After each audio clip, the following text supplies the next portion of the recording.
Alright, back again, Luke here, and today what I want to do is just tell you one of the many ways that you might be able to fix a sound problem on your MVS 4-slot board. Now, I was playing around with this board today. I got this board with the MVS U4 cab that I bought, and when I got this board, it had absolutely no sound to it. And the seller had initially put that into the description, and I hadn't gotten around to playing around with it until today. But what I did is I pulled it out and I was playing around with it a little bit, and what I found is that this is probably something that you can find on many different forums as well. But cold solder joints on these boards are a common problem for lack of sound.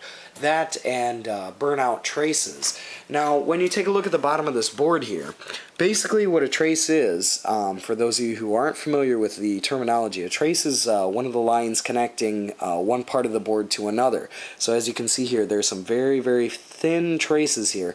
Through this camera, it's going to be very difficult to see, but these traces are extremely hairline thin. And what will happen from time to time is these things may burn out.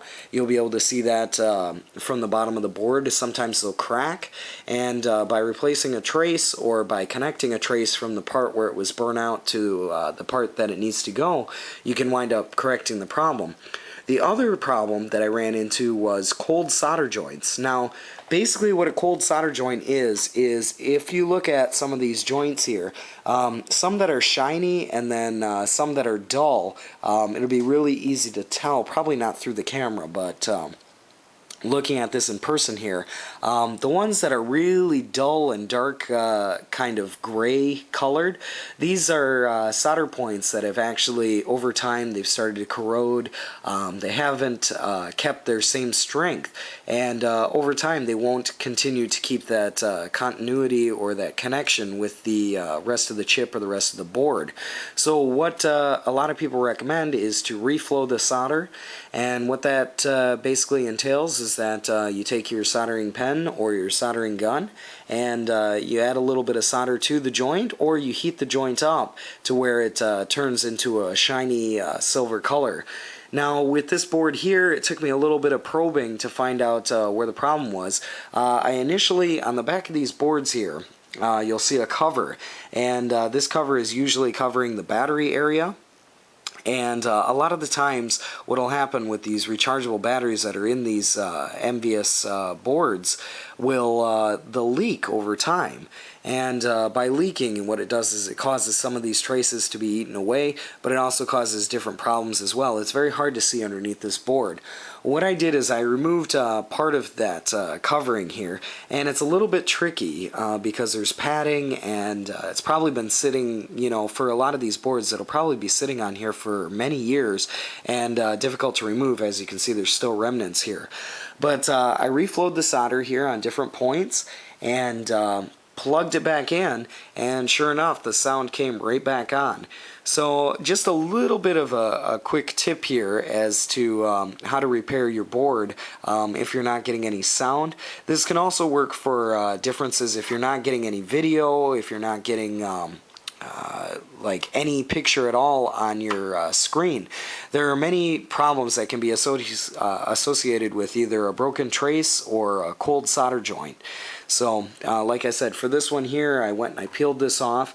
I added some dabs of solder here back over the battery area, a couple of the lines that were going to the sound chip area around here, and it's going to be kind of hard to tell here since I've already put it back together, but as soon as I did that, the sound popped right back on, and yeah, it plays all 4 slots here. So if you get a chance, if you have a MVS board and it's a 4-slot board, very similar with the 2 slots or the 1-slot boards as well, this can be a potential problem, and it can be corrected quite simply. No extra parts needed, no extra no extra anything except a little bit of time and a little bit of solder, and you can put these boards back to the same condition as when they were first produced.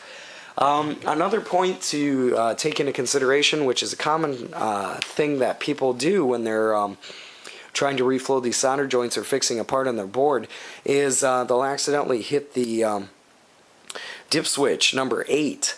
And if you find that when you plug your board back in after doing all of this reheating on the solder joints, that your board isn't starting up, 8 is actually pause. So make sure you check all your dip switch settings before you plug it back in.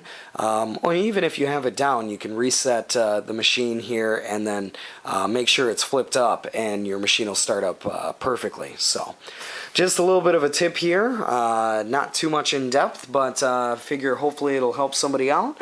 But that's about all for me for right now, and like always, I'll put up another video here soon, so thanks for watching.